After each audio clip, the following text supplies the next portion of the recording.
Hello दोस्तों, हम फिर आ गए थे कहानी माई केयरिंग हस्बैंड, जिसको लिखा है श्रेया जी ने, और उसका क्रेडिट भी इन्हीं को जाता है। सो दोस्तों, हमारी इस कहानी के पूरे एपिसोड नंबर आपके 73 हो चुके हैं। कहानी शुरू करने से पहले हम आपसे डिस्कस करना चाहते हैं। सो दोस्तों, मैं ये देख रहा हूँ कि मैं अपनी कहानी को प्रॉपर अपलोड नहीं कर पा रहा हूँ। इसके कई रीज़न हो रहे हैं, क्योंकि मैं जो काम कर रहा हूँ उसमें थोड़ा समय ज़्यादा नहीं मिल पा रहा है, जिसकी वजह से मैं नहीं कर पा रहा, और मैं ऑनलाइन एक्सेस भी नहीं कर पा रहा प्रॉपर तरीके से, जिसकी वजह से मैं कहानी अपलोड नहीं कर पा रहा। पर मैं पूरी कोशिश करूँगा कि आने वाले वक्त में मैं आपको पर डे को एटलीस्ट एक एपिसोड तो मैं आपके लिए अपलोड कर सकूँ। मेरी पूरी कोशिश रहेगी कि मैं आपको एपिसोड दे सकूँ। मैं आपसे माज़रत चाहता हूँ, पर मैं आने वाले एपिसोड में मैं पूरी कोशिश करूँगा कि आपको डेली एक एपिसोड मिल जाए। शुरू करते हैं कहानी का एपिसोड नंबर 74 और देखते हैं कहानी में क्या होता है। जैसे ही श्रेया नीचे आए, उसकी नज़र एक अनजान आदमी पर गई जो खुशी-खुशी सोफे पर बैठकर चिप्स खाते हुए टीवी देख रहा था।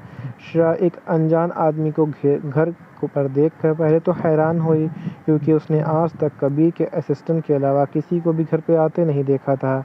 यहाँ तक कि कबीर के मॉम डैड भी बहुत ही कम घर आते थे, और जब भी आते थे तो इन्फॉर्म करके ही आते थे। इसलिए श्रेया एक अनजान आदमी को घर में इस तरह से मज़े से टीवी और स्नैक का एंजॉय करते देख इतना हैरान हो गई थी। वहीं उस आदमी को इस तरह मज़े से चिप्स खाते हुए देखकर श्रेया को उससे बहुत जलन भी हो रही थी, क्योंकि कबीर उसे ये सब जंक फूड बहुत ही कम खाने ही नहीं देता था। और उस आदमी को इस तरह अपने सामने मज़े से स्नैक और कोल्ड ड्रिंक खाता हुआ देखकर श्रेया को उससे जलन होने लगी थी, क्योंकि कल जो हुआ था उसके बाद उससे विश्वास था कि वो एक हफ्ते तक उन सब चीज़ों को भी हाथ भी नहीं लगा पाएगी, खाना की तो दूर की बात है। श्रेया को ये बात सोच कर बहुत गुस्सा आ रहा था। वो तो पहले से ही कबीर पे गुस्सा थी, क्योंकि कबीर ने उसे आज बहुत परेशान किया था। वो लगभग कबीर से भीख ही मांग रही थी उसे छोड़ने के लिए, पर कबीर को उस पर बिल्कुल भी दया नहीं आ रही थी, बल्कि जब तक वो पूरी तरह से सेटिस्फाइड नहीं हुआ तब तक उसने उसे नहीं छोड़ा। और ये सच सोचकर श्रेया को फिर से अपने हाथ पैर में दर्द महसूस होने लगा। श्रेया ने सोचा, अगर मैं ये सब नहीं खा सकती हूँ तो इस आदमी की हिम्मत कैसे हुई सब खाने की। वो मेरे ही सामने मेरे ही घर पर देखो तो कैसे मज़े से खा रहा है, अभी बताती हूँ उसे। ये बोलकर श्रेया जल्दी से उस आदमी के पास गए, उसके हाथ से चिप्स का पैकेट छीन लिया।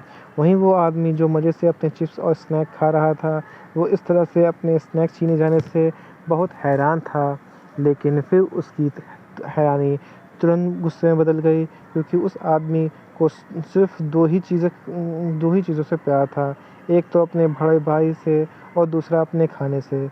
उसे बिल्कुल भी पसंद नहीं था कोई उसके खाने को हाथ लगाए, और यहाँ तक कि किसी ने उसके हाथ से उसके चिप्स को पैकेट छीन लिया, ये बात थी। तो उसका गुस्सा सातवें आसमान में पहुँच गया। फिर उसने गुस्से से श्रेया की तरफ देखा, पर एक लड़की को अपने भाई के घर में देखकर वो हैरान हो गया, क्योंकि ये बात उसे अच्छे से पता थी कि उसके भाई को लड़कियों से कितनी नफ़रत है। इसलिए उसे हमेशा ही लगता था कि वो कभी भी अपनी भाभी से नहीं मिल पाएगा। ये सोचकर वो उदास भी हो जाया करता था कि उसके पास कोई भाभी नहीं है, पर उसकी कभी इतनी हिम्मत नहीं हुई थी कि अपने भाई से इस बारे में कुछ कह सके। भले ही वो अपने भाई से बहुत प्यार करता था, पर उसे अपने भाई से डर भी बहुत लगता था। उसे भाभी इसलिए चाहिए थी कि वो उसे अपने भाई के गुस्से से बचा सके, क्योंकि उसने देखा है कि कैसे उसके दोस्तों की भाभी उन्हें अपने भाई को गुस्से से बचाती थी। ये सब देख के उसे बहुत जलन होती थी। वो कबीर कपूर का भाई है, जिसके पास कोई चीज़ की कमी नहीं थी, पर बस एक चीज़ की कमी थी, वो एक प्यारी सुंदर सी भाभी। ये इंसान और कोई नहीं, चिराग कपूर है, जो आज ही बिज़नेस ट्रिप से वापस आया था, और आते ही सीधा कबीर के घर आ गया था, क्योंकि उसने अपने भाई को बहुत मिस किया था।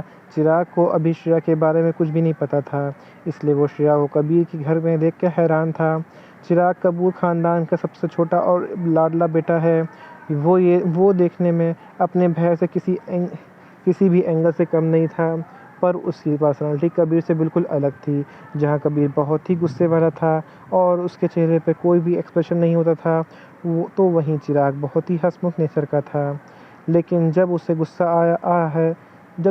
आता है तो वो अपने भाई जितना ही खतरनाक हो जाता है। चिराग श्रेया को घूरते हुए बोला, तुम्हारी हिम्मत कैसे हो मेरे हाथ से चिप का पैकेट छीनने की, और तुम मेरे भाई घर में क्या कर रही हो। ये सुनकर श्रेया का गुस्सा और बढ़ गया और बोली, उल्टा चोर कोतवाल को डांटे, तुम मेरे ही घर पे आकर मुझसे ही पूछ रहे हो कि मैं यहाँ क्या कर रही हूँ, बल्कि मुझे तुमसे ये पूछना चाहिए कि तुम मेरे घर में क्या कर रहे हो, और तो बड़े मज़े से स्नैक भी खा रहे हो। चलो निकलो अभी के अभी यहाँ से, वरना मैं अपने गार्ड से बोल के धक्के मार के यहाँ से निकलवा दूँगी तुमको। वहीं श्रेया के मुँह से अपना घर सुनकर चिराग को झटका लगा। उसने सोचा, कहीं कहीं ये भाई की गर्लफ्रेंड तो नहीं। ये सोच कर वो खुश हो गया। उस जल्दी से अपने दिमाग से बात को झटका और खुद से ही बोला, नहीं नहीं ऐसा नहीं हो सकता, भाई को तो लड़कियां बिल्कुल भी पसंद नहीं। चिराग, पता नहीं तू क्या क्या सोच रहा है। वहीं श्रेया की पूरी बात सुनकर उसका चेहरा गुस्से से लाल हो गया, क्योंकि आज तक किसी की भी हिम्मत नहीं हुई थी उससे इस तरह से बात करने की। वो कहीं भी जाता था सब उससे बहुत ही इज्जत से बात करते थे, क्योंकि वो कपूर ख़ानदान का सबसे छोटा बेटा था और तोहर कबीर कपूर का भाई था। और उसके सामने खड़ी ये लड़की उसे अपने ही भाई के घर से निकालना चाहती है, वो भी धक्के मार के। ये सब सोच के उस चिराग को गुस्सा बढ़ता जा रहा था। पर श्रेया को चिराग के गुस्से से बिल्कुल भी डर नहीं लग रहा था, क्योंकि पहली बात तो ये उसका घर था और दूसरी बात उससे पता था अब भी के होते हुए उसे कुछ नहीं हो सकता। चिराग ने श्रेया को घूरते हुए बोला, तुम हो कौन जो मुझे मेरे ही भाई के घर से निकालवाओगी, वो भी धक्के मार के। चिराग बहुत समझदार था, इसलिए उसे इतना तो समझ आ गया था कि अगर ये लड़की उसके भाई के घर पे है तो ये उसके भाई का ज़रूर पता होगा, क्योंकि उनके परमिशन के बिना तो कोई भी इस घर में नहीं काम तक नहीं कर सकता। इसलिए वो बस श्रेया को परेशान कर रहा था, जिससे वो जान सके कि श्रेया कौन है और उसके भाई के घर पे क्या कर रही है। वहीं इन सब से अनजान श्रेया बोली, क्या कब से भाई घर लगा रखा है, ये कोई तुम्हारे भाई का घर नहीं है बल्कि मेरे हब्बी का घर है। ऐसे ही वो दोनों कुत्ते बिल्ली की तरह झगड़ने लगे। वहीं सब देख के नौकर हैरान हो गए। उन्हें समझ नहीं आ रहा था कि वो क्या करें, क्योंकि एक तरफ उनके छोटे मास्टर थे तो वहीं दूसरी तरफ उनकी मैडम। वो दोनों ही कुछ नहीं बोल सकते थे, क्योंकि वो दोनों में से किसी को भी नाराज़ करना अफोर्ड नहीं कर सकते थे। इसलिए वो सब लोग चुपचाप श्रेया और चिराग को झगड़ते देख रहे थे। वहीं जब कबीर नीचे आया और चिराग और श्रेया को इस तरह का झगड़ता देखकर उसकी आंखें छोटी हो गई और उसने उन दोनों को घूर कर देखा। फिर अपने सख्त आवाज़ में कहा, क्या चल रहा है यहाँ। कबीर नीचे आ ही रहा था, क्योंकि उसे चिराग के आने के बारे में पहले ही से पता था, पर उसका एक इम्पोर्टेंट कॉल आ गया था, जिससे उसे नीचे आने में थोड़ा टाइम लग गया। पर उसने नहीं सोचा था कि थोड़ी देर में ये दोनों ऐसे पागलों की तरह झगड़ने लग जाएंगे। वहीं कबीर को देखकर श्रेया के चेहरे पे एक मुस्कान आ गई और जल्दी से कबीर के पास जाते हुए बोली, हब्बी देखो ना। वो चिराग की तरफ इशारा करते हुए बोली, ये मुझे मेरे घर से बाहर निकालने को बोल रहा है। ये सुनकर चिराग ने श्रेया को घूर कर देखा, क्योंकि वो ही बार बार उसे यहाँ से निकलवाने की बोल रही थी। उसने तो एक बार ऐसा कुछ कहा भी नहीं था। उसने अपने भाई की तरफ देखा जो उसे ही देख रहा था। ये देख के वो और डर गया और जल्दी से बोला, ऐसा कुछ नहीं है भाई, ये झूठ बोल रही है, मैं तो ऐसा कुछ भी नहीं कहा, बल्कि यही मुझे बार बार घर से निकालने के लिए बोल रही थी। ये सुनकर श्रेया मासूम शक्ल बनाते हुए बोली, हब्बी मैं आपसे कभी झूठ बोल सकती हूँ। श्रेया की नौटंकी देखकर चिराग को यकीन नहीं हो रहा था कि कोई इतना नाटक कैसे कर सकता है। कबीर ने श्रेया को पूरी तरह से इग्नोर किया, क्योंकि वो दोनों ही बहुत अच्छे से जानता था कि और उसे पता था कि दोनों ही बहुत ज़्यादा शरारती थे। फिर वो श्रेया को खींच कर गले लगाते हुए चिराग की तरफ देखते हुए बोला, भाभी है ये तेरी भाभी। और फिर श्रेया की तरफ देखते हुए बोला, मेरा छोटा भाई चिराग है और तुम्हारा देवर। ये सुनकर दोनों हैरान हो गए, क्योंकि उन दोनों को विश्वास नहीं हो रहा था। चिराग को विश्वास ये नहीं हो रहा था कि भाई ने शादी कर ली और उसकी ये भाभी है। पर जल्दी ही उसके चेहरे पे एक बहुत बड़ी मुस्कान आ गई, क्योंकि फाइनली उसे जो चाहिए था उसे मिल गया।